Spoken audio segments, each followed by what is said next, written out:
I am good at stuff is actually a bad sign? Exactly, John. Using simple words without a plan is one of those big job interview English mistakes that stops people from getting hired. Wow, I see. I really want to learn how to speak confidently in an interview. We have got you covered today. Hi, everyone. I'm Emily. And I'm John. Welcome to our cozy chat here at Fluent English Daily. Let us make you shine.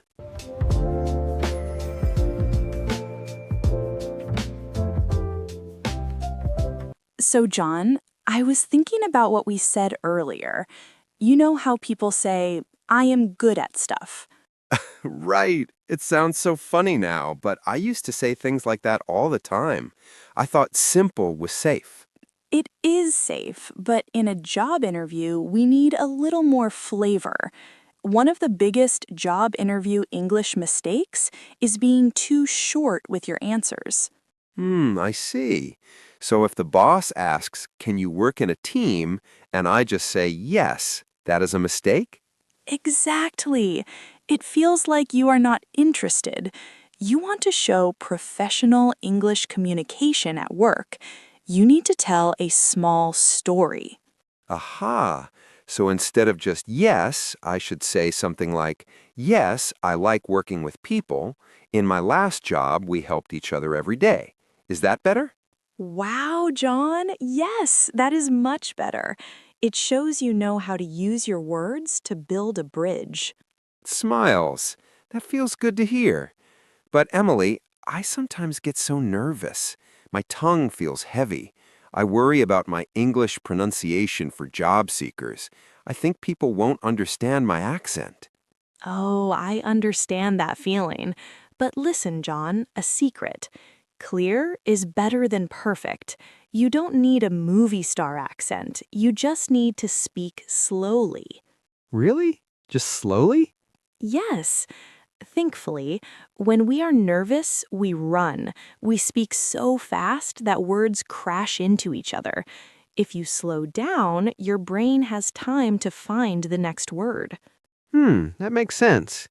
Hesitant. But what if I forget a word? That is my biggest fear. I'm sitting there, the manager is looking at me, and boom, my mind is empty. It happens to everyone, even to me. When your mind goes empty, don't say, uh, um, uh. That is one of those common interview errors for English learners. Oh no, I do that a lot. Let me see. Gently, instead of try a power pause. Just stop, breathe, or use a phrase like, that is a great question. Let me think for a second. That is a great question. Nods. I like that. It sounds so professional. It gives me 3 or 4 seconds to breathe. Exactly. It shows you're calm. That is how to speak confidently in an interview. It's not about knowing every word in the dictionary. It's about how you handle the words you do know. I see. So it's about the feeling I give the other person. If I am calm, they feel calm. Right. Enthusiastic. You've got it. And remember, they want to hire a person, not a robot. They want to see your personality. Well, I have a lot of personality, but sometimes it gets lost in translation. I worry I sound too casual, like, hey, what's up, boss? Oh, maybe not what's up on the first day. That is another part of professional English communication at work. Finding the middle ground. Not too cold, but not too coffee shop either. Right. So no bro or dude in the interview? Definitely no dude. Use their names. Thank you, Mr. Smith, or thank you, Sarah. It shows respect and high-level workplace English fluency tips. I'm starting to feel more relaxed about this. It's really about small changes, isn't it? It's not about being a genius. Not at all. It's about avoiding those simple job interview English mistakes that make you look less ready than you really are. You're a great worker, John. You just need your English to show that. Wow, thanks, Emily. That is very reassuring. I used to think I had to use big, difficult words like nevertheless or consequently. Oh no, gently, please don't. In a real office, people don't really talk like a textbook. If you use big words incorrectly, it's one of the most common interview errors for English learners. It feels a bit fake. Haha, I see. So I finished the project is better than I successfully implemented the finalization of the project. Oh my goodness, yes. The first one is clear. The second one makes my head hurt. Keep it simple, keep it active. Use words like I lead, I helped, I organized. These are strong verbs. I organized. I like that. It sounds strong but simple. I can remember that. You're doing great. Another thing to watch out for is I don't know. Wait, I can't say I don't know? What if I really don't know the answer to a question about a software or a rule? You can say it, but don't just stop there. That's the mistake. If you say, I don't know, and then stay silent, the energy dies. So what should I do instead? Try saying, I haven't used that specific tool yet, but I am very fast at learning new things. For example, I learned our last system in just 2 days. Aha! So I turn a no into a yes about my personality. Exactly. That is how to speak confidently in an interview. You show them your solution, not just your problem. This is so helpful. I feel like I'm learning the secret code of interviews. Smiles. It's not just about English, it's about how English works in an office. Precisely. It's about the culture of the language. You know, Emily, I think my biggest problem is also listening. Sometimes the interviewer speaks so fast and I just nod my head like a toy. Yes, yes, haha, yes. The smiling nod. We all do it when we're lost, but that can lead to big job interview mistakes. What if they asked you if you were okay with working weekends and you just said yes because you didn't understand? Oh no. Surprised. I would be so sad on Saturday morning. Right. So it is okay to ask them to repeat. You can say, could you say that again, please? I want to make sure I understand correctly. Is that professional? I feel like it shows my English is bad. Actually, it shows your English is good. It shows you care about the details. It's better to ask than to make a mistake later. That is a key part of professional English communication at work. Wow, I never thought about it that way. Asking for help is a sign of strength. In the workplace, yes, it shows you're a communicator. I'm feeling much better. I think I need to practice these power pauses and the story answers. We should definitely do that. It takes a little bit of time, but you'll get there. Gently, just remember to breathe. Your English is a tool, not a test. A tool, not a test. I love that. I'm glad. There are so many more little tricks we can talk about to help you avoid those common interview errors for English learners. I want to hear all of them. I'm ready to take more notes. What about the way we end the interview? I always feel so awkward at the end. I just want to run out of the room. Don't run yet. The end is just as important as the beginning. It's your last chance to show your English pronunciation for job seekers and your warmth. Right, right. I usually just say bye and leave. Gently, we can do better than bye. Let's talk about how to close the conversation with a smile and a strong final thought.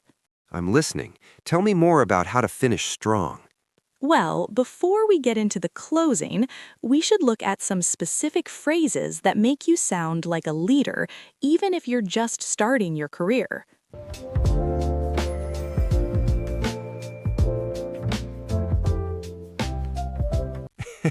Right, it sounds so funny now, but I used to say things like that all the time. I thought simple was safe. It is safe, but in a job interview, we need a little more flavor. One of the biggest job interview English mistakes is being too short with your answers. I see. So if the boss asks, "Can you work in a team?" and I just say, "Yes, I can." Is that the mistake? Exactly, John. It is too short. It feels like you are hiding something. We want to use something called professional English communication at work. Oh, that sounds very fancy. What does professional English communication really mean? Is it using big words like synergy or optimization? No, not at all. That is a common misunderstanding. At the A2 or B1 level, professional communication just means being clear, polite, and giving enough detail. Instead of just, yes, you can say, yes, I enjoy working with others because we can share ideas. Aha, I see. So it is about adding a why or a how to my answer. That makes sense. It makes the conversation feel more like a real talk and less like a test. Exactly, John. It helps the boss see who you really are.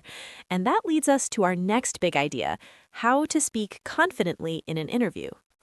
Wow, Emily. Speaking confidently is so hard when my heart is beating like a drum. My hands get sweaty and I forget all my vocabulary. We all feel that way, John. Even I do.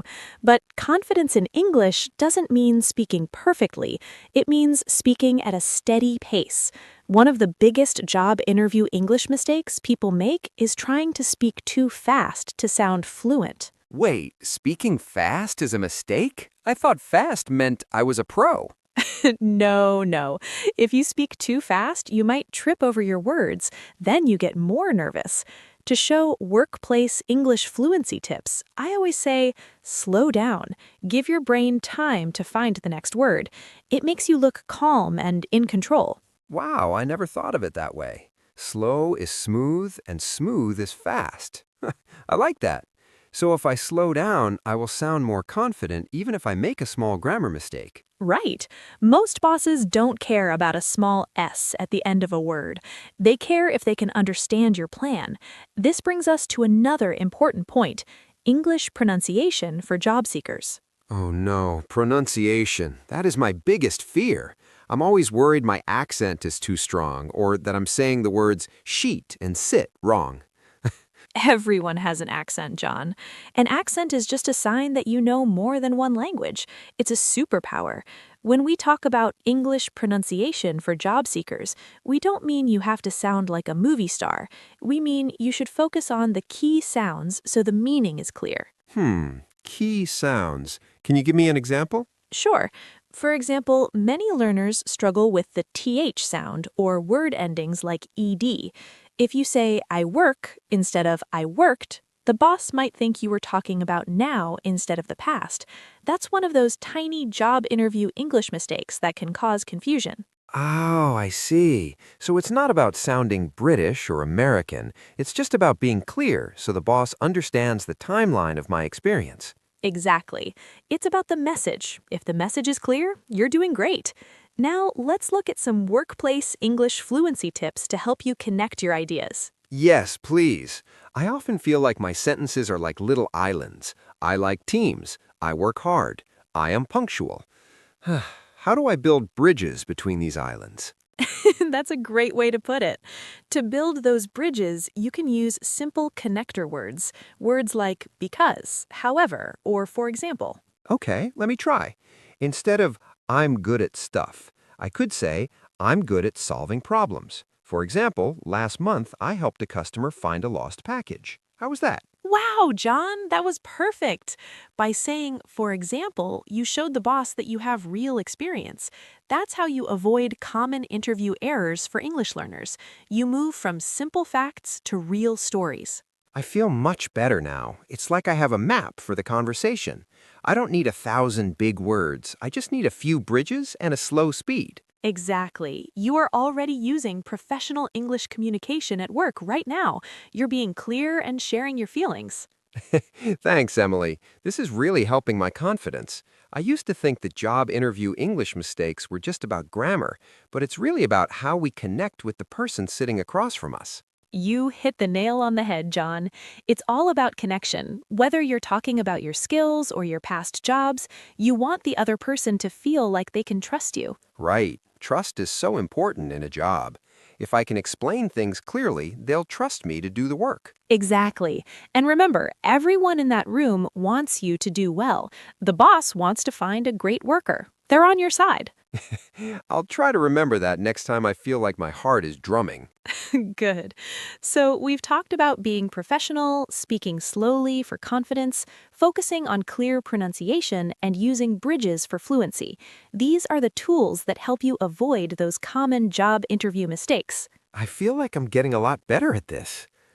I'm actually getting excited for my next practice interview. I'm so happy to hear that, John. And to all our listeners, we want to hear from you too. Have you ever used one of these bridges in a conversation? Or do you have a word that is hard for you to pronounce? Yeah, leave us a comment or send us a message. We love hearing your stories. It makes this feel like a big family chat. It really does. Don't go anywhere because in the next part, we're going to look at some specific questions bosses love to ask and how you can answer them without any stress. Oh, I definitely need to hear that. I always get stuck on the tell me about yourself question. It feels like a trap. It's not a trap, I promise. It's an opportunity. Let's talk about how to turn that question into your best moment.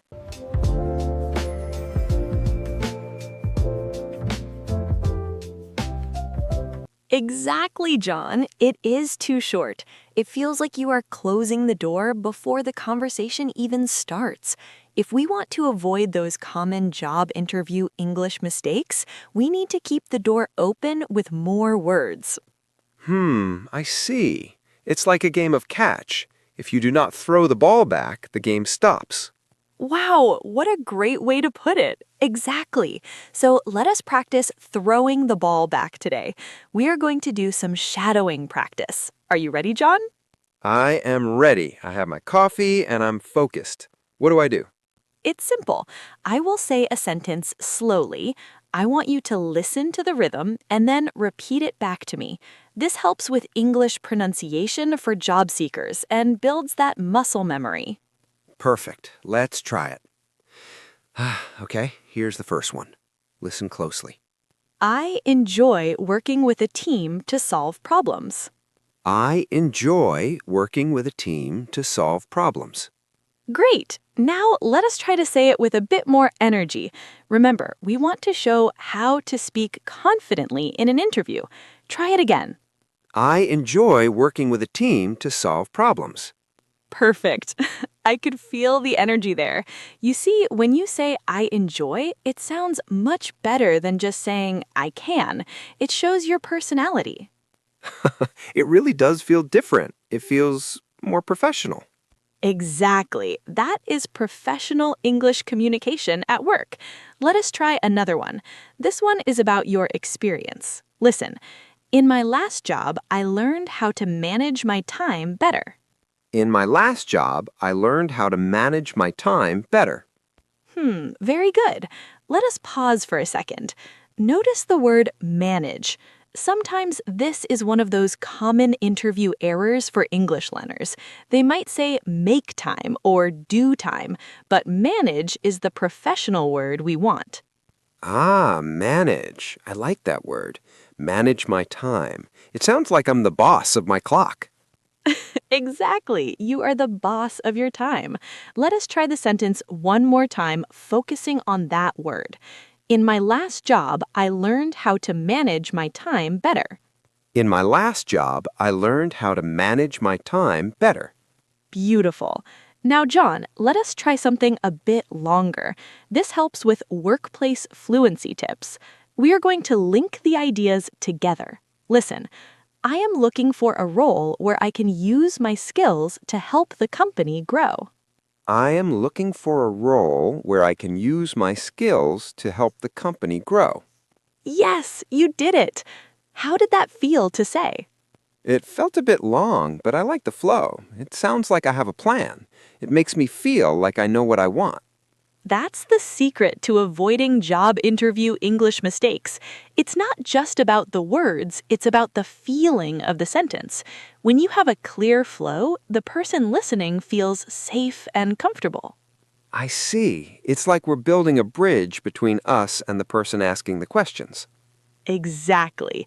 Let us try another one. This is a very common question. Why should we hire you? Here's a good response to practice. Listen, I'm a hard worker and I'm always happy to learn new things. I'm a hard worker, and I'm always happy to learn new things. Nice. Now try to say it a little bit faster, but keep it clear. This is great for English pronunciation for job seekers. Ready? I'm a hard worker, and I'm always happy to learn new things. Hey, that was easier than I thought. Haha, see, you're getting better already. You're learning how to speak confidently in an interview right now. Let's do another one about solving a problem. Listen, when there's a problem, I like to stay calm and find a solution. When there's a problem, I like to stay calm and find a solution. Oh, I love how you paused there. It made you sound very thoughtful. In a real interview, pausing for a second is not a mistake. It actually shows you're thinking. Really? I always thought pausing was bad. I thought I had to speak fast, or they would think I didn't know English. Oh no, that's one of the biggest common interview errors for English learners. Speaking too fast often leads to more mistakes. Taking a small breath is actually one of the best workplace fluency tips. It gives you time to choose the right words. Wow, that makes me feel so much better. I can breathe. Yes, please breathe. Let's try that sentence again with a nice, calm breath in the middle. When there's a problem, I like to stay calm and find a solution. When there's a problem, I like to stay calm and find a solution.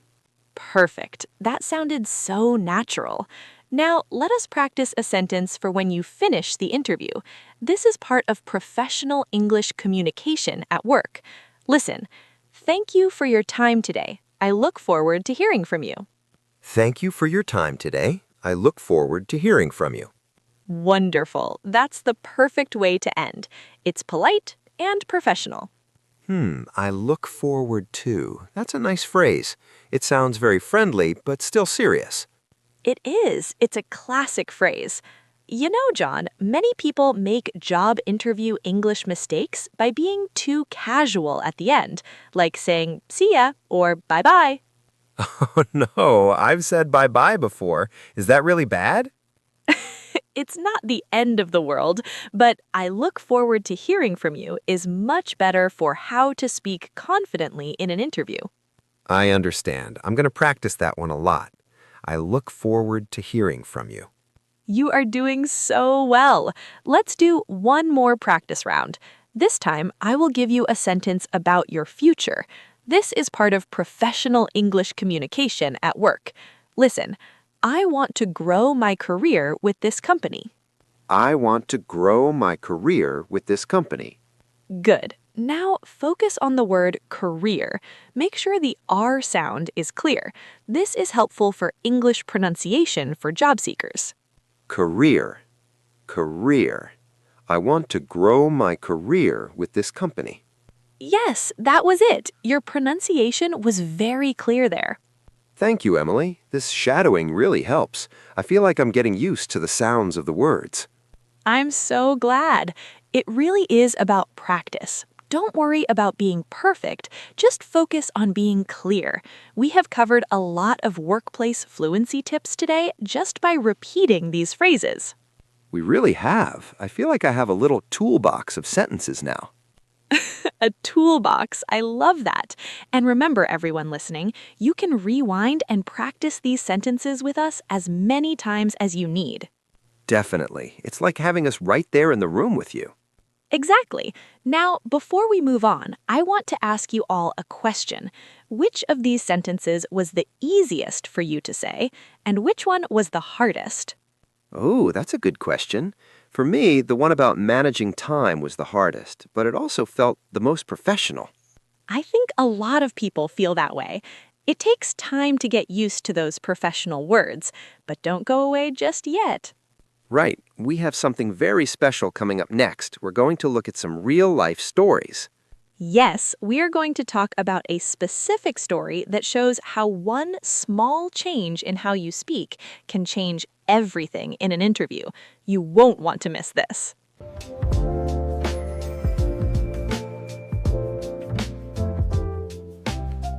You did such a great job with that shadowing practice, John. How do you feel after all those repetitions? Honestly, my mouth feels a bit tired, but my brain feels very ready. It really helps with English pronunciation for job seekers.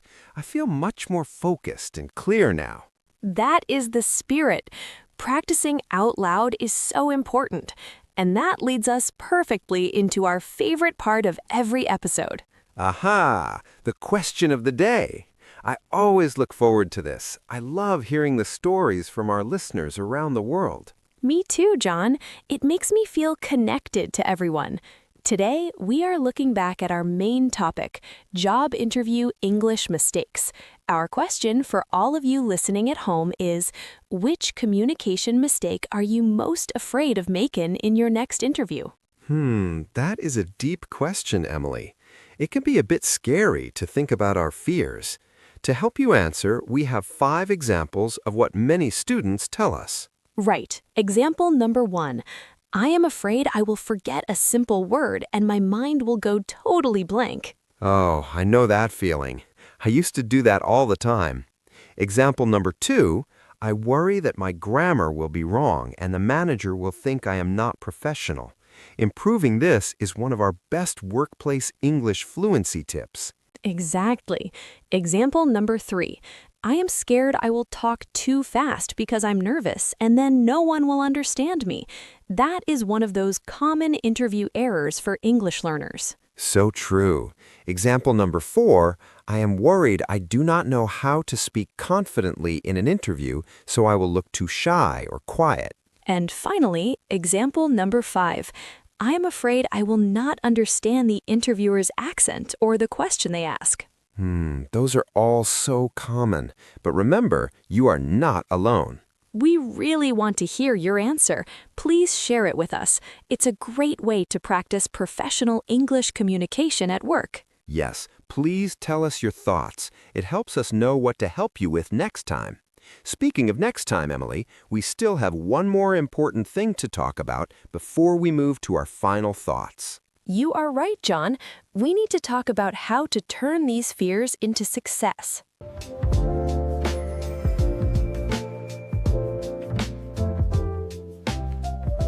Well, John, we have now come to the end of our talk. We looked at many job interview English mistakes and how to fix them today. It was wonderful. Yes, I feel much better. I know that professional English communication at work is not about being perfect. It is about sharing your own story with others. Exactly. Remember, everyone makes mistakes. It is okay to be nervous.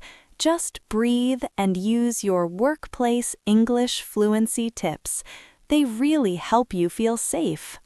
That is a nice thought.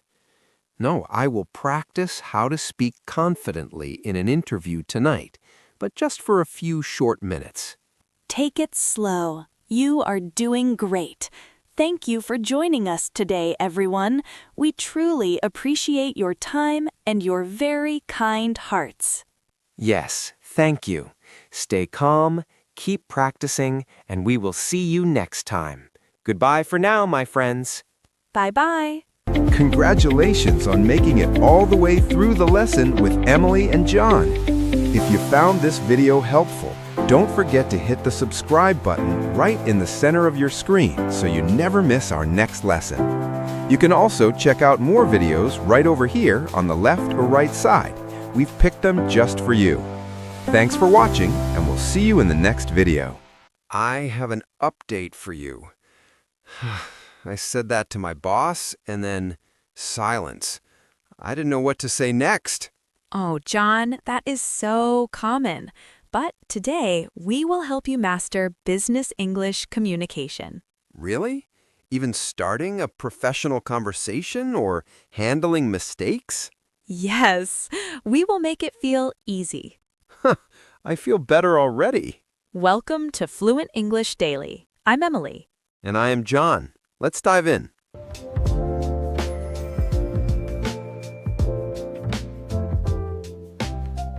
And I'm Emily. I am so happy to be here with you today, John. Me too, Emily. I really need this lesson. My palms get sweaty every time I see my boss in the hallway. I feel like my English just disappears. That is so normal. Many people feel that way. But good business English communication isn't about using big, difficult words. It is about being clear and polite. Really? I thought I needed to sound like a dictionary. No, not at all. In fact, simple is usually better. Let's start with how to begin a professional conversation. Imagine you see your boss, Sarah, in the break room. What do you usually say? Usually, I just say hi and then I look at my shoes. It is very awkward. I see. Well, a great way to start is to check if they have time. You can say, "Hi, Sarah, do you have a moment?" Or, "Hi, Sarah, is now a good time to chat?" Do you have a moment? Oh, I like that. It sounds very respectful of her time. Exactly. It shows you're professional. And if she says yes, you can move to our next point, workplace updates. Ah, yes, giving updates. This is where I always get stuck. I usually just say, the project is okay, but that feels too short. Right. You want to give a bit more detail without talking for an hour. Try using the phrase, "I wanted to give you a quick update on," and then name the project. Okay, let me try. Hi, Sarah, do you have a moment? I wanted to give you a quick update on the marketing report. Wow, John, that was perfect. It sounds so confident. It did? It felt a bit better. But what if she asks me a question and I don't understand her? That is my biggest fear. I don't want to look like I'm not listening. Oh, John, asking for clarification is actually a sign of a great worker. It shows you want to do the job correctly. If you don't understand, don't just say, "What?" Yeah, what sounds a bit rude, doesn't it? Just a little. Instead, try saying, "I'm sorry, could you explain that again?" Or, "Just to be sure I understand, you mean we should finish this by Friday?" Just to be sure I understand. Ah, I like that. It sounds like I am double-checking, not like I am lost. Exactly. It shows you're focused on the goal. Now, let's talk about something a bit harder. How do you feel about handling mistakes professionally? Honestly, I want to run and hide. Last week, I sent an email to the wrong person. I was so embarrassed. I didn't say anything for 2 days. Oh, I've been there. We all have. But the best thing to do is to speak up early. You can say, "I made a mistake on the email, and I'm very sorry. Here is how I'm fixing it." So I should say sorry and also show a solution. Yes, that is the secret. Bosses love solutions. If you say, "I made a mistake, but I have already called the client to fix it," they will trust you more, not less. I made a mistake and here is how I'm fixing it. That feels very brave. I think I can try that next time. I know you can. It's all about being honest. Now, what about the fun part? Sharing ideas. Do you ever have a great idea, but you're too scared to say it in a meeting? All the time. I think, what if they think my idea is silly? Or what if my English isn't good enough to explain it? Your ideas are valuable, John. When you want to share, you don't need to be aggressive. You can start with, "I had a thought about," or "What if we tried?" I had a thought about the new website. That sounds very natural. It is. Or you can say, "Could we try using more photos on the page?" It's a suggestion, so it feels less scary than a command. Could we try? That is much easier. I always thought I had to say, we must do this, and that felt too strong for me. No. In business English communication, being collaborative is key. Using "we" and "could" makes everyone feel like a team. Wow, Emily, this is really helping. I feel like these small phrases are like tools in my pocket. That's a great way to look at it. You don't need a whole toolbox yet, just a few good tools to start. So if I see my boss tomorrow, I can say, "Good morning. Do you have a moment? I wanted to give you a quick update on my work. Also, I had a thought about the new project." Look at you. You combined 3 of our points in one go. That was amazing. I'm learning. But Emily, what if the boss is in a bad mood? That happens too. If they look busy or stressed, you can just say, I see you're busy. I'll send you an email instead. That is also very professional. Aha! So I don't always have to talk. Sometimes an email is the professional choice. Exactly. It's all about reading the situation. This is making so much sense. I feel like I'm moving from just knowing words to actually having a conversation. And that's the goal. You're doing so well, John. These habits will make you stand out at work. People will notice your clarity and your politeness. I hope so. I really want to feel like I belong there in those meetings. You do belong there. Every time you use these phrases, you're building a bridge between you and your colleagues. Thanks, Emily. I feel a lot more calm now. I might even go talk to my boss this afternoon. That's the spirit. Just remember to breathe and take it slow. Right. Slow and clear. Exactly. We've covered a lot today, from starting the chat to sharing your wonderful ideas. It's a lot to remember, but you can practice one thing at a time. Yeah, maybe tomorrow I will just practice, "Do you have a moment?" and see how it goes. That is a perfect plan. Don't try to be perfect all at once. Just try to be a little more clear than yesterday. I can do that. I know you can. And if you're listening at home, why not try one of these phrases today? Even just saying, I have an update, can change how you feel at work. Definitely. It feels like a small win. And small wins lead to big success. We're so proud of you for practicing with us today. Yes, and don't forget to check our show notes for a list of these phrases so you can see them written down. Great idea, John. If you enjoyed this, please share it with a friend who is also learning. It helps us so much. And speaking of help, Emily, I have another question about what to do when the meeting actually starts. Oh, that's a big topic. Let's talk about that in our next part, because meeting room English is like a whole different world.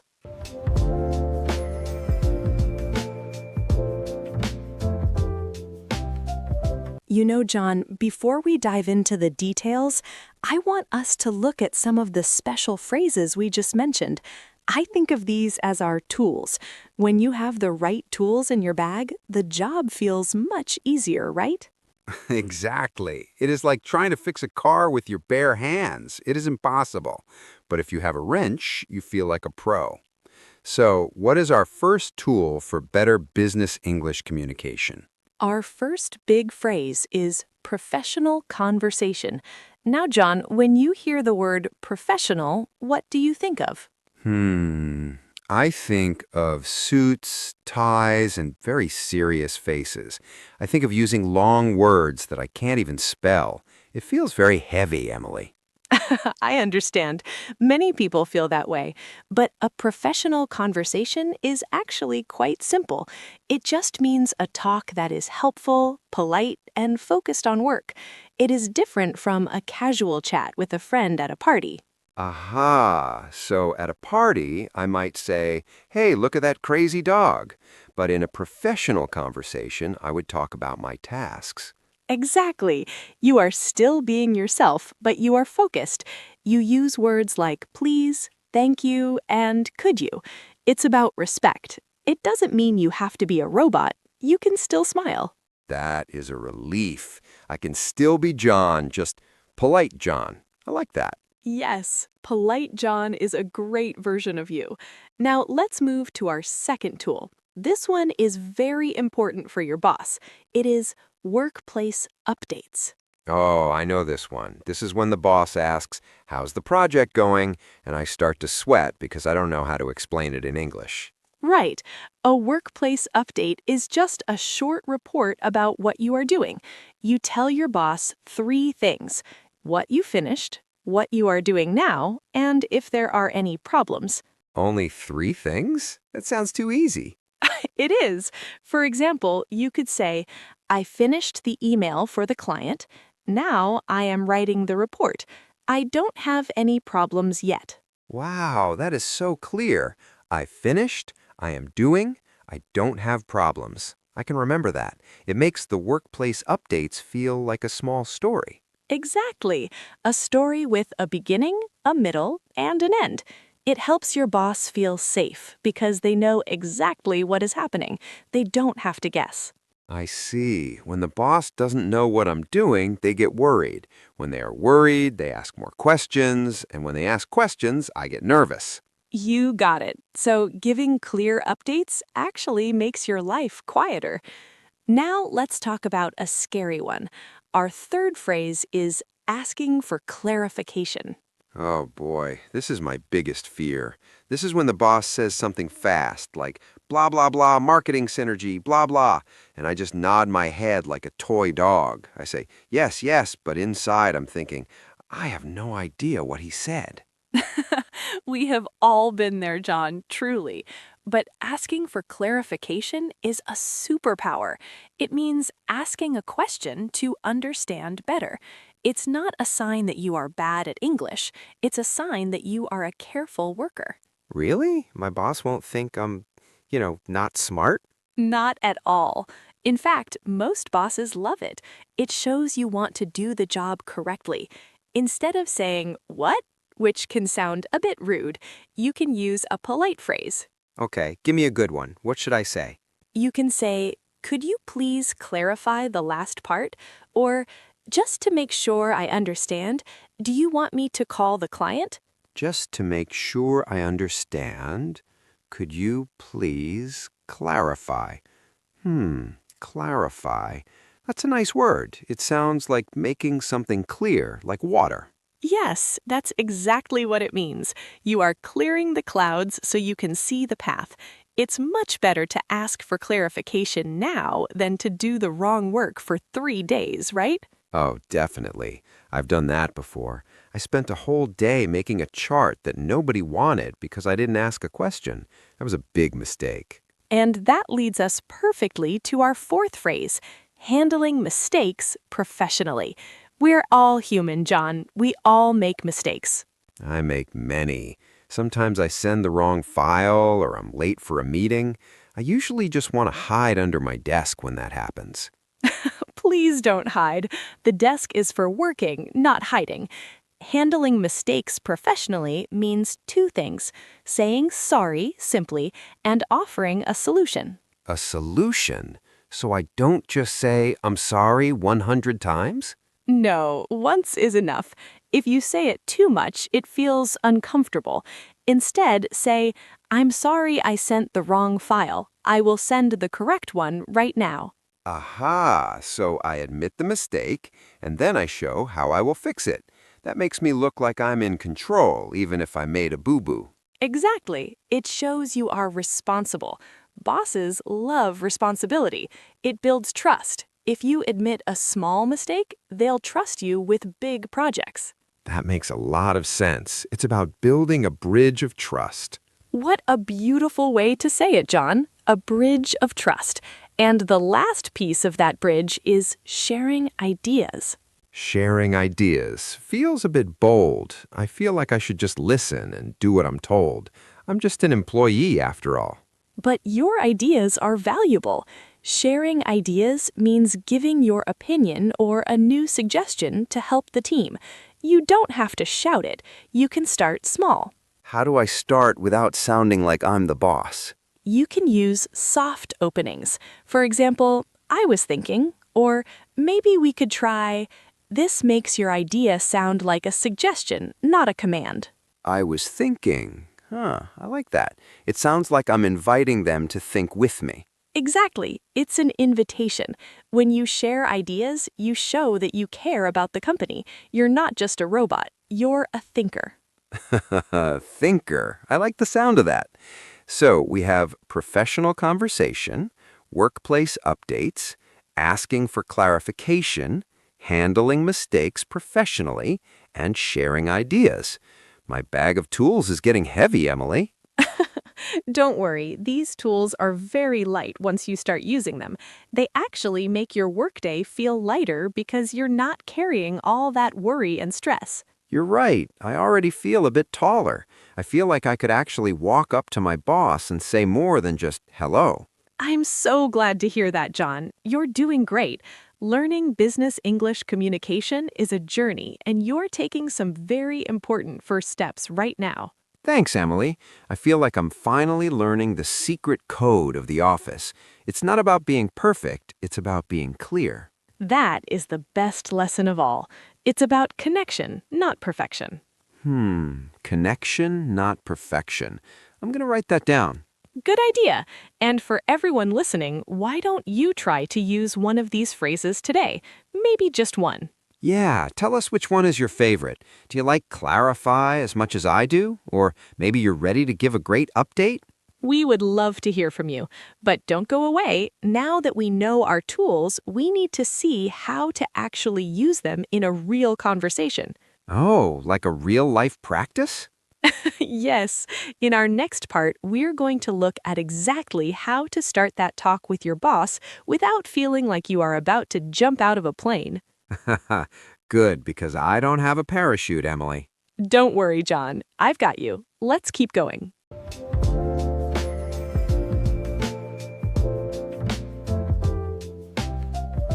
Okay, John, now it is time for my favorite part of our lesson. Let's practice these skills together. Oh, the shadowing part? I like this. It makes me feel like a singer repeating a melody. It helps me remember the words. Yes, exactly.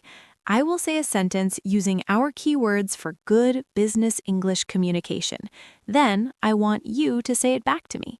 And for everyone listening at home, please say it out loud with John. Out loud? Even if I'm on the bus? Well, maybe just a quiet whisper if you are on the bus. But saying it out loud really helps your brain and your mouth work together. It builds that confidence we talked about. Are you ready? I am ready. Let's do it. Great. Let's start with how to begin a professional conversation. Imagine you see your boss and they look relaxed. I will say the phrase and then I will pause. John, that is your turn. Hi, do you have a moment to chat about the project? Hi, do you have a moment to chat about the project? That was good, John, but try to make it sound a bit more natural. Imagine you are smiling. Let's try again. Hi, do you have a moment to chat about the project? Hi, do you have a moment to chat about the project? Wow, much better. I can hear the smile in your voice. Now let's move to giving workplace updates. This is when you tell your boss what you are doing. This is the part that makes me nervous. I always worry I'm talking too much. Don't worry, keep it simple. Repeat after me. I wanted to give you a quick update on my progress. I wanted to give you a quick update on my progress. Exactly. Quick update is a great phrase because it tells your boss you won't take too much of their time. Let's try one more for updates. Everything is on track for the deadline. Everything is on track for the deadline. Perfect. But what if things are not on track, John? What if you are confused?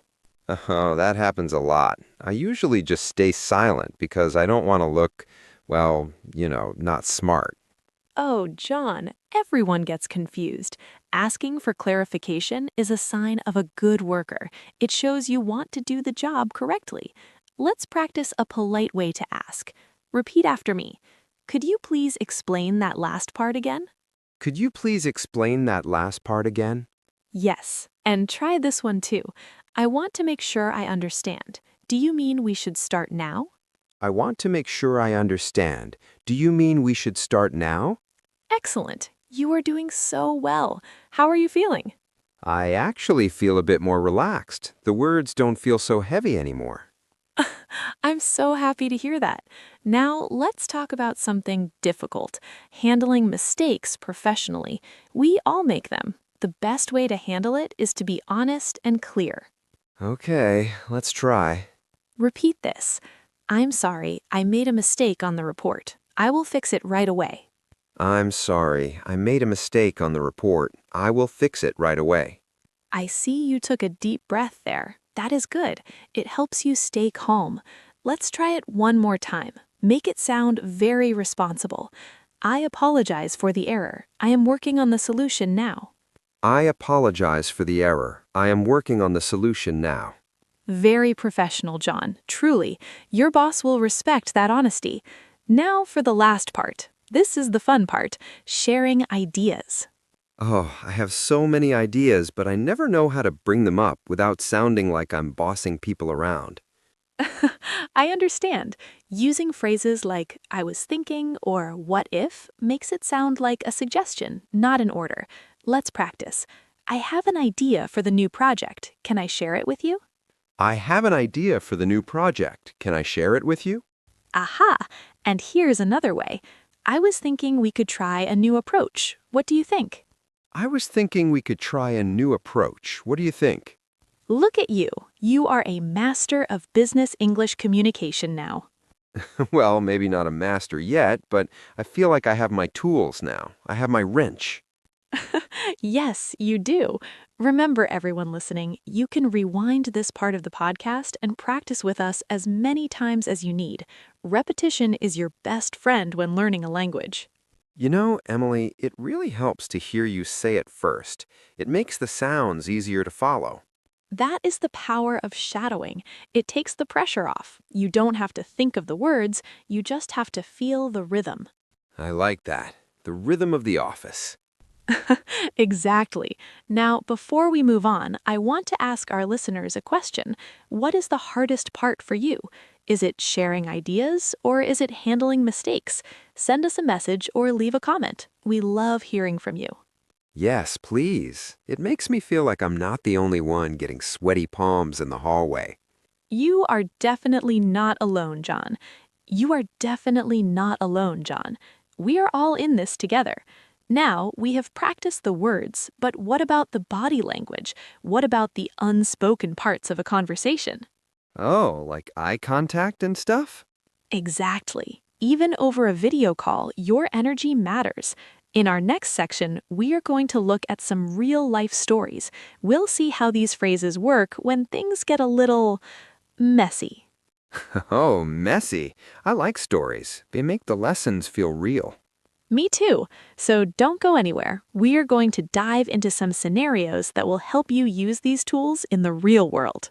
Exciting. Let's keep going.